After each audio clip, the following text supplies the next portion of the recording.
오늘도 성경 봉독하고 기도하고 하나님의 말씀 생각하도록 하겠습니다.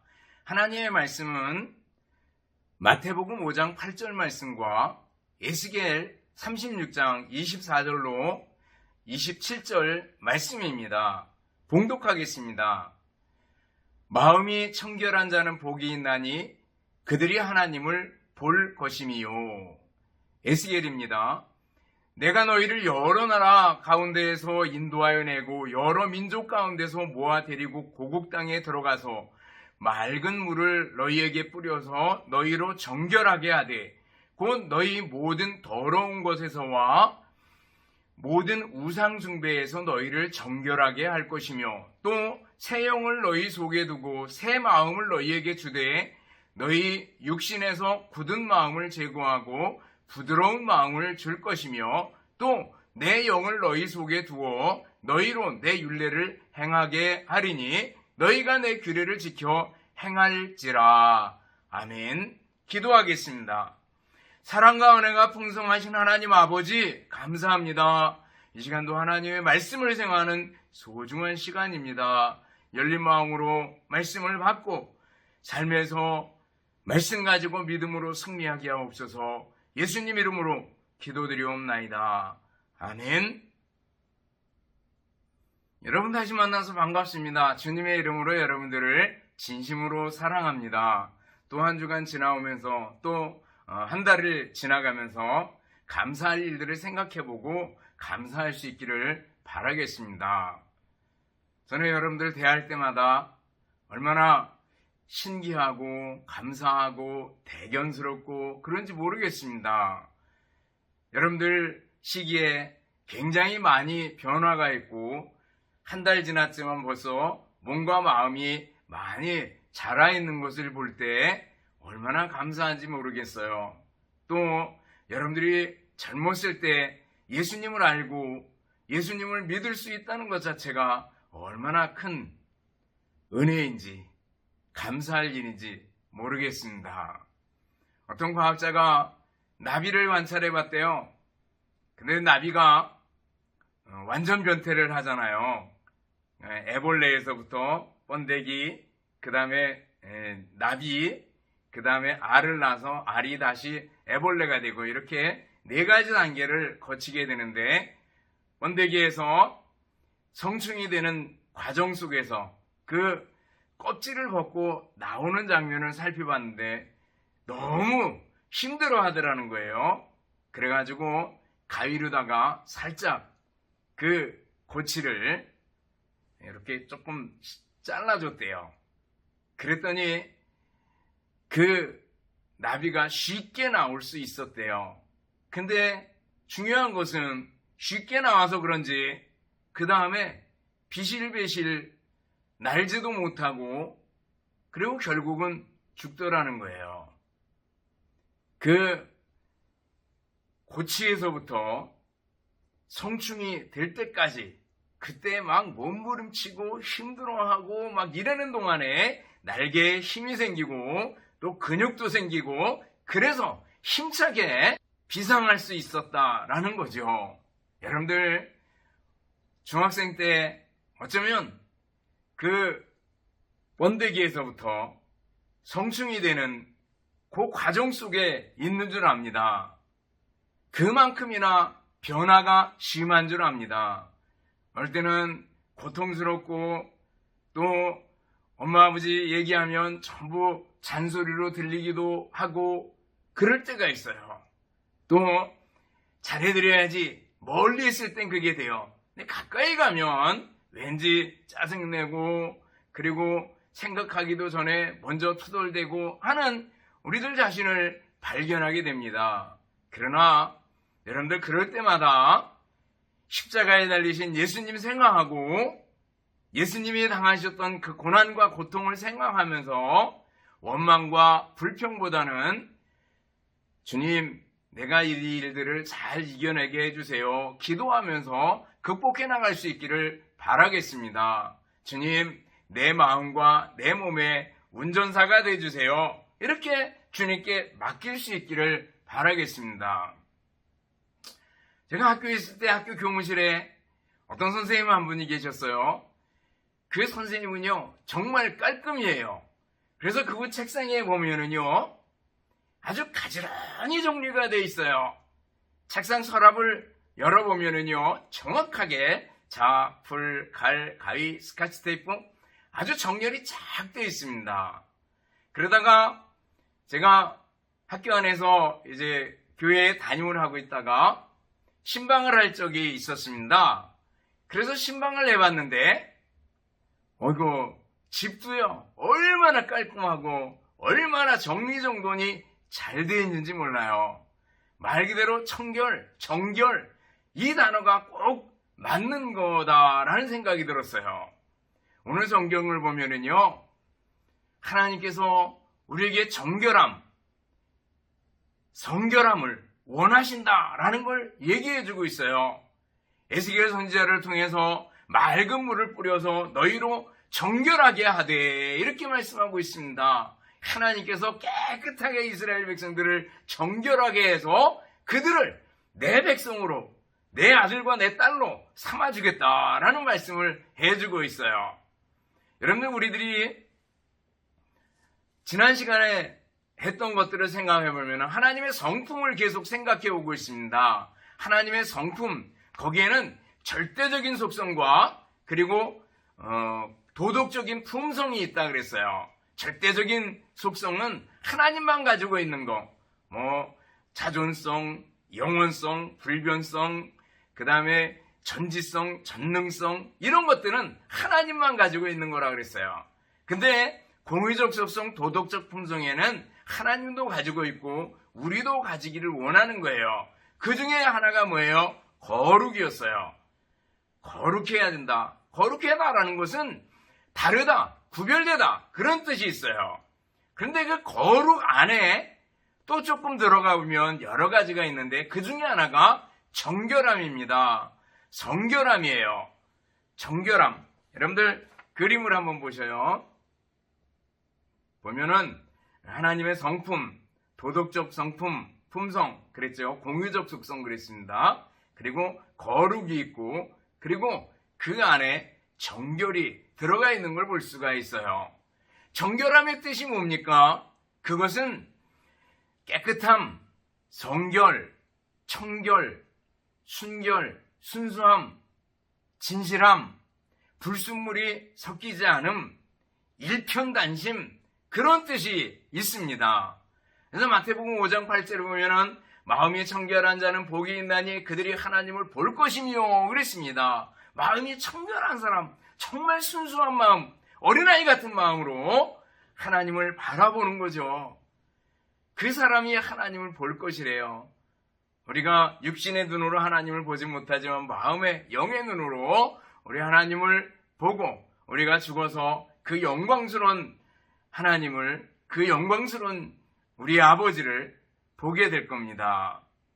또 에스겔 36장도 마찬가지죠. 오늘 본문에도 맑은 물을 너희에게 뿌려서 너희로 정결하게 하되, 정결하게 한다. 이 반대 개념을 생각해 보면 좀 쉽습니다. 여러분들, 정결함의 반대에는 어떤 것들이 있어요? 거기에는 당연히 더러움, 추함, 탐욕, 거짓, 혼탁함, 부패함, 타락, 혼합주의, 우상숭배, 이런 것들이 들어가 있습니다. 여기서 하나님께서 원하시는 건 뭐예요? 정결함이고 성결함을 원하신다라는 거예요. 이것을 잘 설명해 주는 구절이 시편 23편 4절에 보면 나옵니다. 거룩한 산에 오를 자가 누구이며 거룩한 곳에 설 자가 누구인가? 그 손이 깨끗하며 청결하며 뜻을 허탄한 데 두지 아니하며 거짓 맹세하지 아니하는 자로다. 이렇게 말씀하고 있습니다. 노래하고 있습니다. 여기 보면 손이 깨끗한 사람, 진실한 거죠. 또 허탄한데 뜻을 두지 않는다라는 것은 우상숭배하지 않는 거예요. 거짓신들, 허탄한 것들, 우상숭배 이런 거 하지 않는다는 거예요. 또 거짓 맹세를 하지 않는다. 거짓말하지 않고 정직한 사람, 그 사람이 바로 거룩한 산에 오를 자다라고 말씀하고 있습니다.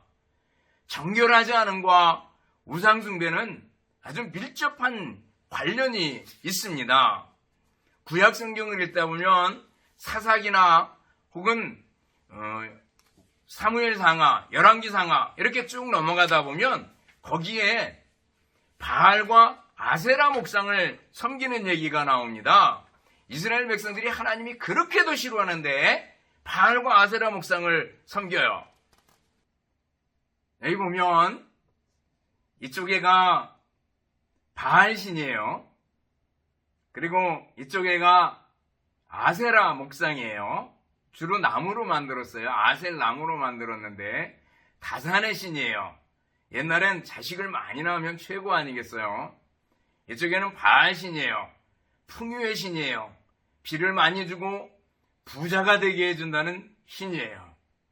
부자 되게 해준다는데 그리고 눈에 보이니까 바알을 섬겼습니다.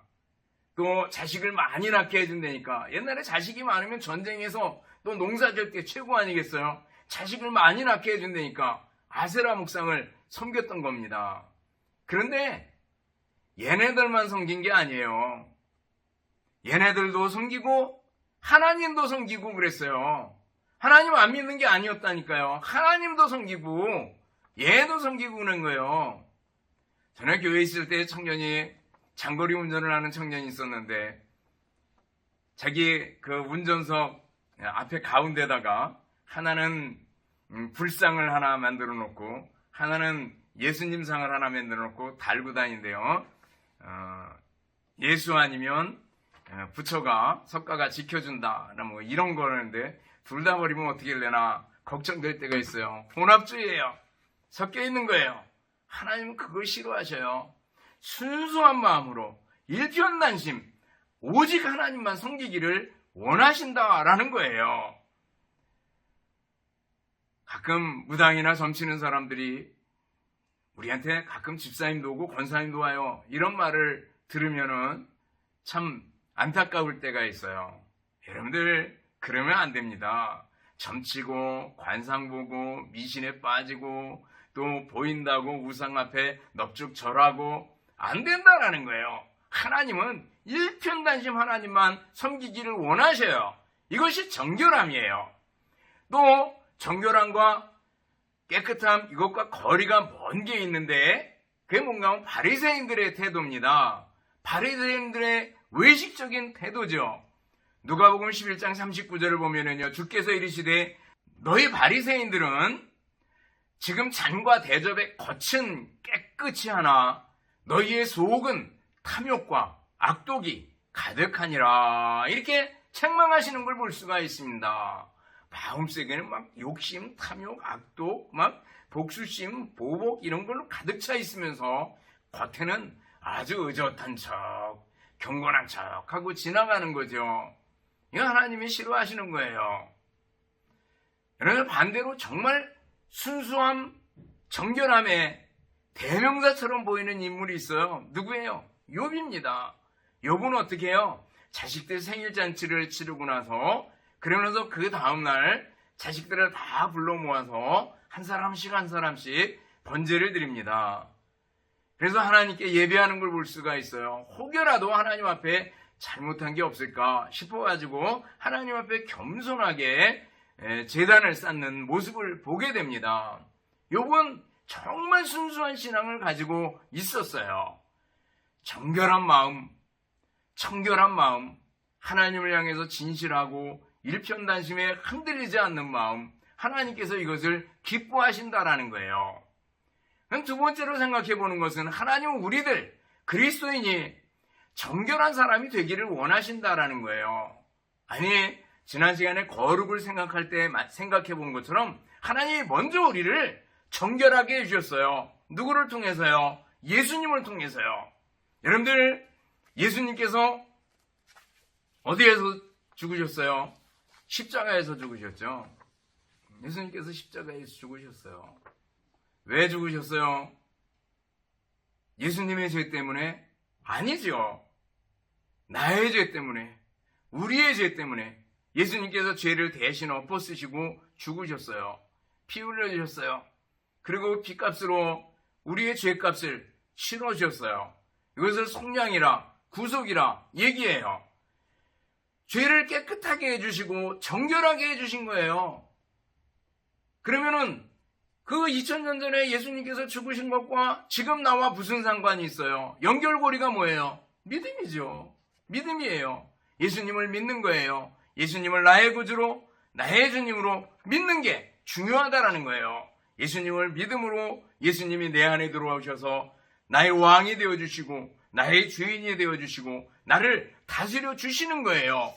예수님께서 나를 먼저 정결하게 해주셨다라는 거예요. 그리고 나서 뭐예요? 우리에게 정결한 사람으로 살아라라는 겁니다. 정결하고 성결하고 깨끗하게 살아라라는 거예요. 그렇다면 우리는 좀 더 구체적으로 무엇에서 정결하고 깨끗해야 되겠는가라는 거예요. 첫 번째는 마음입니다. 마음이 어디 있어요? 여기 있을까? 여기 있을까? 생각해 보세요.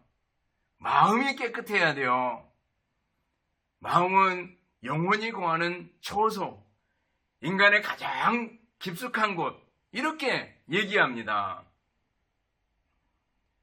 마음이에요. 중요한 건 마음이 정결해야 돼요. 그래서 뭐예요? 마태복음 5장 8절에 보면 마음이 청결한 자는 복이 있나니 그랬잖아요. 이게 산상설교에 나옵니다. 예수님께서 산에 올라가 앉으시니 제자들이 나온지라. 제자들이 나왔고 제자들에게 말씀을 가르치셨어요. 이 산상설교의 내용은요, 예수님의 제자가 아니고는 도저히 받아들일 수 없고 행할 수도 없어요. 어떻게 원수를 사랑해요? 어떻게 오른뺨 때리는데 왼뺨을 들이댈 수 있어요? 불가능합니다. 예수님의 제자가 아니고는 불가능한 거예요. 그런데 그 제자들이 나왔을 때 예수님께서 말씀하셔요. 마음이 청결한 자는 복이 있나니. 마음이 청결한 사람이 복이 있대요. 순수한 마음으로 하나님을 섬기는 겁니다. 불순물이 섞이지 않았어요. 혼합주의에 빠지지 않아요. 하나님의 뜻을 바라보고 하나님이 원하시는 것을 사모하며 살아가는 사람이에요. 정결한 사람은요, 마음이 청결한 사람입니다. 또 무엇이 청결해야 돼요? 말입니다. 입입니다. 여기에 드럼통이 있습니다. 그죠? 그리고 이 꼭지가 있습니다. 드럼통에 물이 가득 차 있으면 이 꼭지를 통해서 물이 나오게 될 겁니다. 여기에 술이 들어있으면 술이 나오게 될 겁니다. 기름이 들어있으면 기름이 나오게 되어 있습니다. 여러분들, 여기에 무엇이 들어있는가? 우리의 마음이에요. 우리 마음이라는 드럼통에 선한 것이 있으면 예수님 말씀하셔요. 그 쌓은 선에서 선한 말을 하게 되는 겁니다. 마음이 악하면 악한 마음에서 악한 말을 하게 된다는 거예요. 말이 중요합니다.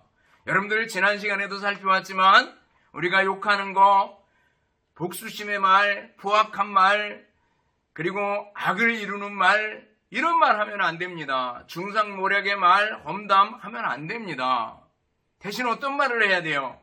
덕을 세우는 말, 남에게 유익을 주는 말, 위로의 말, 격려의 말, 찬송의 말, 이런 말들이 필요한 겁니다. 말의 훈련이 필요해요. 고미실한, 그러잖아요. 고맙습니다, 감사합니다 라는 거죠.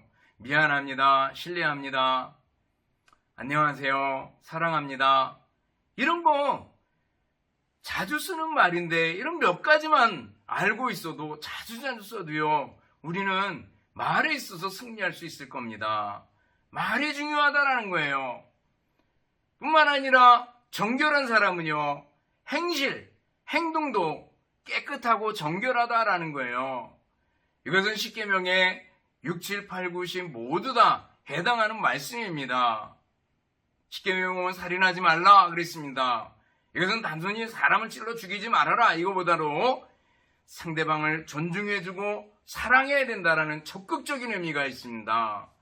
간음하지 말라 그랬을 때는요, 상대편의 가정을 존중해 줘야 된다. 가정이 소중하다라는 거죠.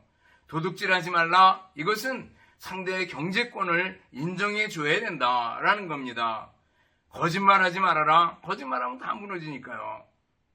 또 탐욕을 버려서는 안 된다라는 거죠. 남의 것을 탐내지 말라라는 겁니다. 이웃과의 관계에서 탐욕을 가지면 그 공동체는 무너지게 되겠죠. 여러분들, 간음하지 말라라는 7계명을 생각해 보셨어요? 예수님께서는 여자를 보고 음욕을 품는 자마다 이미 간음하였느니라 그랬을 때 마음속 깊숙이까지 얘기해 주기 때문에 어느 누구도 이 죄에서 벗어날 수 있는 인간은 아무도 없습니다. 그런데 이 계명, 실제로 마음에서부터 나오는 정결한 삶의 일부분이다 생각했을 때는 우리는 어떻게 해야 되겠는가? 결혼을 소중하게 생각해야 됩니다. 결혼 관계에서 불륜이나 외도나 이런 것은 안 됩니다. 10대 순교를 지키는 것도 정결한 행실 중에 하나입니다.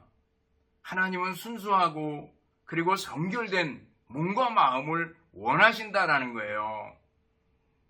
어떤 사람들은 결혼이 뭐가 소중하냐? 이렇게 얘기하는 사람이 있어요. 서로 사랑하면 됐지. 제가 전에 교회에서 목회할 때 한 50대 된 집사님이 찾아왔어요. 목사님, 우리 결혼식 좀 올려주세요. 주례해 주세요. 깜짝 놀랐죠.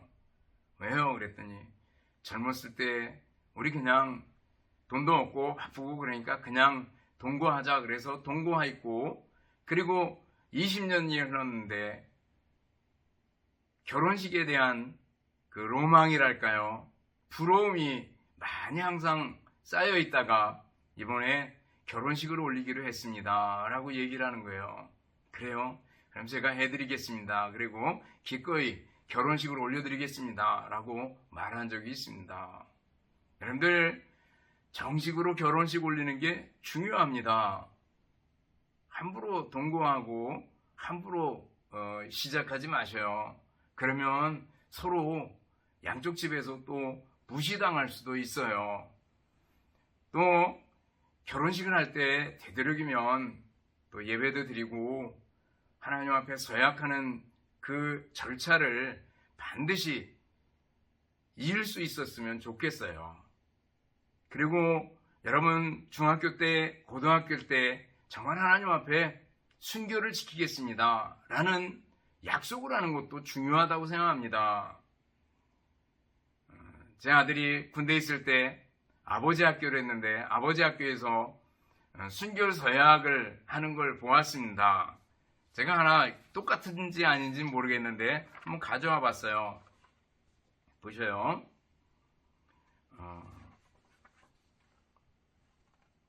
저 누구누구는 거룩하신 하나님의 자녀로서 하나님께 더 가까이 나아가겠습니다. 혹 죄에 넘어질지라도 예수님의 보혈을 의지하여 다시 일어나겠습니다. 내 마음과 생각과 모든 동기에서 성령님의 도우심으로 영적, 육체적 순교를 지킬 것을 서약합니다. 2026년 1월 25일 서약자 땡땡땡 서명, 이렇게 되어 있습니다.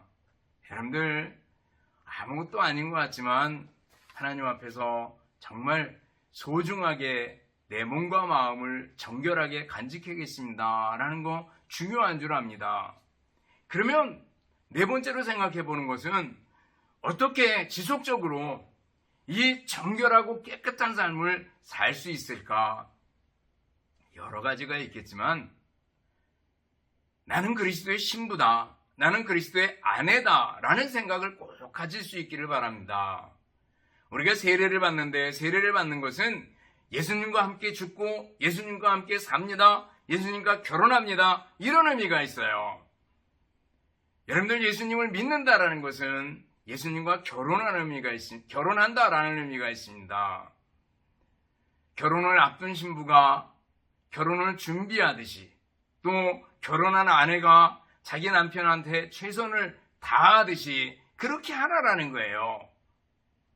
요한 1서 3장 2절에 보면 이렇게 말씀해요. 사랑하는 자들아, 우리가 지금은 하나님의 자녀라. 장래에 어떻게 될는지 아직 나타나지 아니하였으나, 예수님의 재림을 가리킵니다. 그가 나타나시면 우리가 그와 같을 줄을 아는 것은 그의 참모습 그대로를 볼 것이기 때문이니, 주를 향하여 이 소망을 가진 자마다 그의 깨끗하신 것 같이 자기를 깨끗하게 하느니라.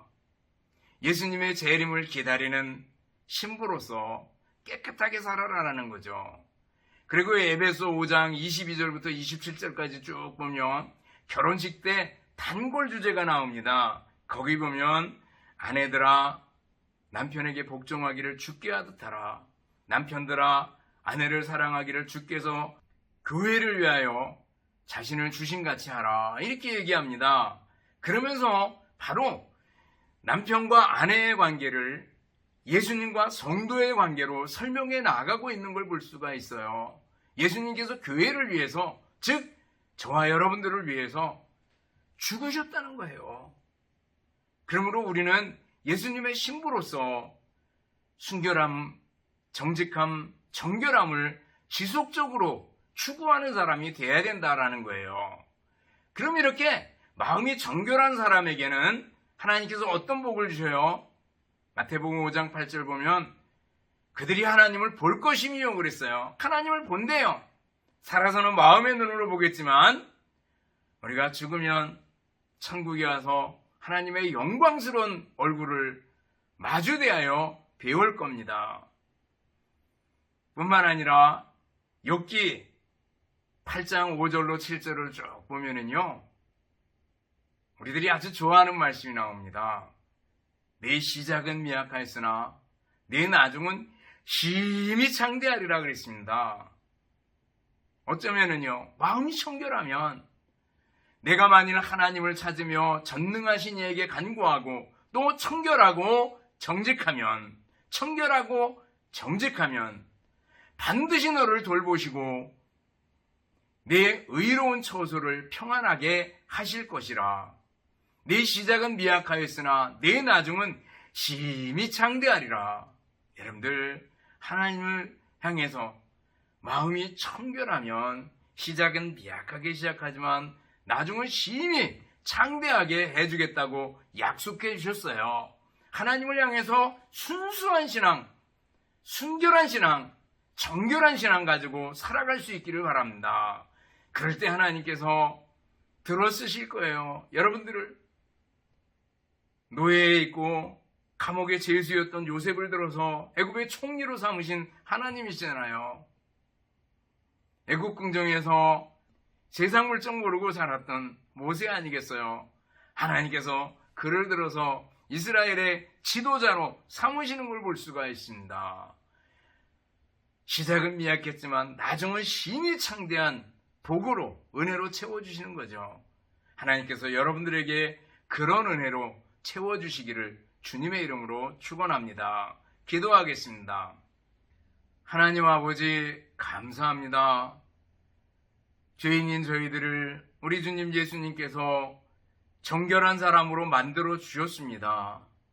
우리가 살아가는 동안에 예수님의 신부로서 정결하고 깨끗한 삶을 살 수 있도록 은혜 베풀어 주옵소서.